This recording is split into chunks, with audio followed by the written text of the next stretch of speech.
Hello everyone, this is Sachin Kumar and you are watching me on Excellence Academy. So in the previous video we have seen about logarithmic function and exponential function, and in this video we will see about some more type of function. So let's start this video. Greatest integer function, a function f from real number to real number defined as fx equals to x for all x belongs to real number is called greatest integer function. This is the symbol for the greatest integer function, this symbol. It is also called floor or step function. इसको floor या फिर step function भी बोला जाता है. It is the greatest integer. It is means this x is the greatest integer less than or equal to x. Means इसका जो value होता है या तो वो लेस देन x होगा या तो फिर इक्वल टू x होगा. तो हम लोग कुछ एग्जांपल्स को देखते हैं. This 2.75 and this is what, this is greatest integer function. इसमें क्या होता है, अगर ये इंटीजर होगा, अगर ये डेसिमल वैल्यूज होगा तो इसका जो वैल्यू होगा वो हम लेस वैल्यू लेंगे, लोअर वैल्यू लेंगे.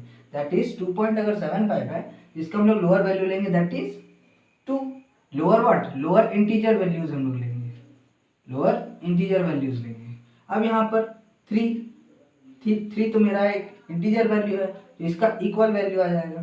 अब इसको देखते हैं, ये एक डेसिमल वैल्यू है, इसका ग्रेटेस्ट इंटीजर फंक्शन जो होगा वो लोअर इंटीजर वैल्यू होगा, that is 0.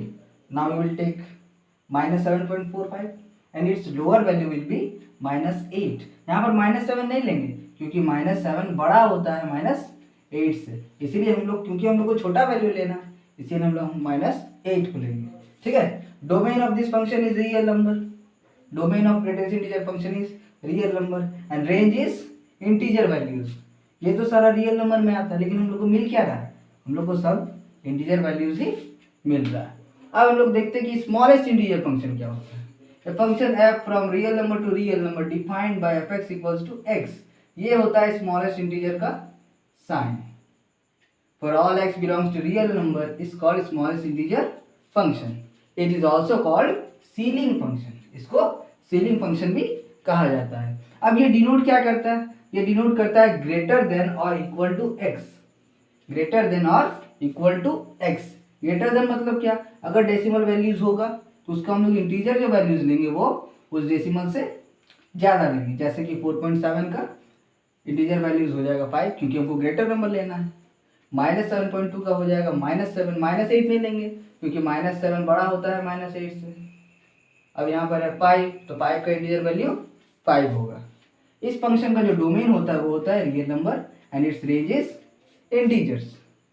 So take a screenshot of it. अब जो हम लोग देखेंगे वो बेसिकली हम लोग को क्लास 12 में पढ़ना है. ठीक है, तो स्टार्ट करते हैं. Kinds of function, one function और इंजेक्टिव. वन फंक्शन को हम लोग इंजेक्टिव फंक्शन भी बोलते हैं. तो ये function f from a to b is said to be one function if different elements of a have different images in b. यानी कि सेट a में जो एलिमेंट्स है उसका सेट b में जो इमेज बनेगा वो डिफरेंट होगा. यानी different elements of set a का डिफरेंट इमेज बनेगा सेट b में. तो अब ये समझते हैं. Function f from a to b is 1 होगा जब a is not equals to b. a और b दो एलिमेंट है सेट a का और दोनों का इमेज भी बराबर नहीं होगा. For all a b belongs to set a. इसको हम लोग अगर उल्टा ढंग से देखेंगे तो अगर दोनों का इमेज बराबर है, दोनों एलिमेंट का इमेज अगर बराबर होता है तो अगर उससे वो दोनों एलिमेंट अगर इक्वल आ जाए तभी हम लोग बोलेंगे कि वो फंक्शन 1 होगा. अब एक एग्जांपल से समझते हैं. सेट ए में एलिमेंट्स है a1 a2 a3 a4. Set B में हमारा एलिमेंट्स है b1 b2 b3 and b4.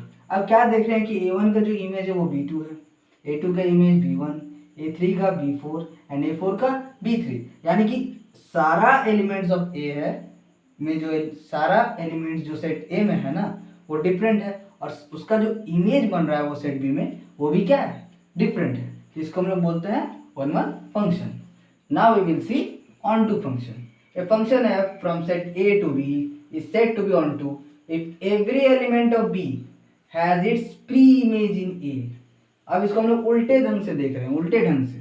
कि बी का जो सारा एलिमेंट्स है उसका ए सेट में प्री इमेज है कि नहीं।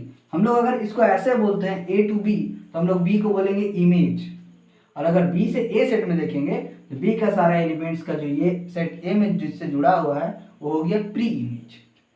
अब ऑन टू फंक्शन क्या बोलता है कि सारा एलिमेंट सेट बी का उसका एक प्री इमेज होगा सेट ए में, यानी कि image of a is equals to b, और अगर उस फंक्शन का जो रेंज है वो कोडोमेन के बराबर हो जाए, फंक्शन का जो रेंज है वो कोडोमेन के बराबर होगा, तो हम लोग बोलेंगे फंक्शन ऑन टू है। इसको एक एग्जांपल से समझते हैं।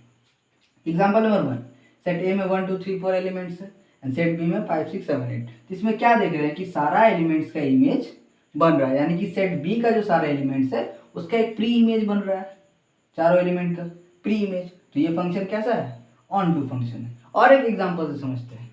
सेट सी और सेट डी दोनों जी फंक्शन से जुड़ा हुआ है। सेट सी में जो एलिमेंट्स है वो हमारा a1 a2 a3 and a4 है।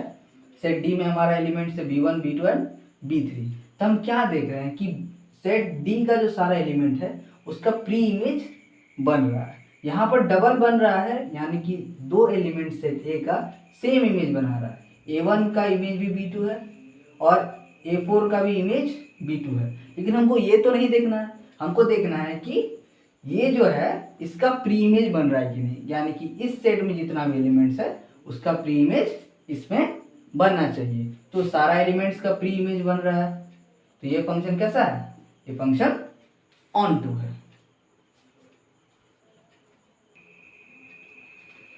चलिए अब कुछ और फंक्शंस को भी देखते हैं। तो पहला है into function. A function f from set A to B is called into function if there exists an element in set B having no pre-image in set A। यानी कि सेट B में कोई एक ऐसा एलिमेंट होगा जिसका set A में कोई प्री इमेज नहीं बनता है। इस एग्जांपल से हम लोग समझते हैं। सेट A में 3 एलिमेंट है A1 A2 A3। Set B में 4 एलिमेंट है B1 B2 B3 and B4। तो इस केस में हम लोग क्या देख रहे हैं कि जो सेट B में B3 एलिमेंट है इसका कोई प्री इमेज सेट ए में नहीं बन रहा है, इसका कोई प्री इमेज सेट ए में नहीं बन रहा है, इसीलिए ये क्या है? इनटू फंक्शन है। एक और एग्जांपल से समझते हैं।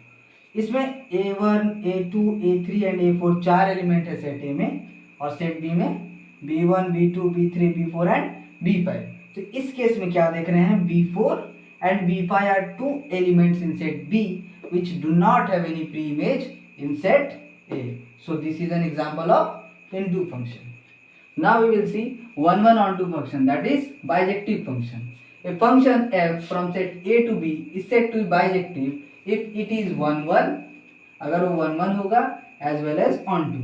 अगर वो फंक्शन 1 1 भी है और onto भी है तो उसको हम लोग बोलते हैं bijective फंक्शन। एक एग्जांपल से समझते हैं। मान लेते हैं सेट A में दो एलिमेंट है A1 A2, सेट B में दो एलिमेंट है B1 B2 और दोनों f फंक्शन से जुड़ा हुआ है। मान लेते हैं सेट A1 का एलिमेंट A1 का इमेज B2 है और एलिमेंट A2 का इमेज B1 है। तो इस केस में पहले 1 1 होने के लिए क्या देखें कि A1 और A2 दो डिफरेंट एलिमेंट है, दोनों का डिफरेंट इमेज सेट B में बन रहा है। और ऑन के लिए क्या देखेंगे कि सेट B का जो दोनों एलिमेंट है उसका प्री इमेज बन रहा है कि नहीं। यहाँ पर B2 जो है एलिमेंट उसका प्री इमेज क्या है? A1, और B1 का प्री इमेज क्या है? A2। तो ये फंक्शन 1 1 भी है और ऑन टू भी है, इसीलिए ये फंक्शन कैसा हो गया? बाइजेक्टिव फंक्शन हो गया। अब हम लोग देखेंगे मेनी वन फंक्शन को।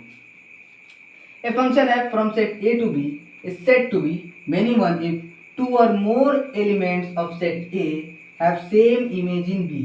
यानी कि सेट A का कोई दो या दो से ज़्यादा एलिमेंट ऐसा है जिसका सेट B में सेम इमेज बन रहा है। ठीक है, इसको एग्जांपल से समझते हैं। सेट A में चार एलिमेंट है A1 A2 A3 and A4 and set B में चार एलिमेंट है B1 B2 B3 and B4। तो इस केस में हम लोग क्या देख रहे हैं कि सेट A का जो एलिमेंट A1 है और A4 वो दोनों एलिमेंट का जो है वो सेम इमेज बन रहा है क्या? B3। सेट B में उसका सेम इमेज बन रहा है यानी कि B3 बन रहा है। तो ये कैसा फंक्शन हो गया? Many one function. और एक एग्जांपल को देखते हैं। सेट A और B जी फंक्शन से जुड़ा हुआ है। सेट A में चार एलिमेंट्स है A1 A2 A3 and A4 and set B में पांच एलिमेंट्स है B1 B2 B3 and B4। तो हम लोग देख रहे हैं कि A3 एलिमेंट और A4 एलिमेंट सेट A का सेम इमेज है, उसका सेट B में B2 है ना। ये कैसा फंक्शन हो गया, मेन वन फंक्शन। सो आज हम लोगों ने पढ़ा कि ग्रेटेस्ट इंटीजर फंक्शन क्या होता है, स्मॉलेस्ट इंटीजर फंक्शन क्या होता है, वन वन फंक्शन को देखा, ऑन टू फंक्शन को देखा, one one onto function, into function and many one function. So in the next video we will see how many number of function from two sets से कितना number of function बन सकता है, कितना one one function बन सकता है, कितना ऑन टू फंक्शन बन सकता है, एंड कुछ क्वेश्चंस को भी इस पर बेस्ड सॉल्व करेंगे। So thanks for watching the video, bye.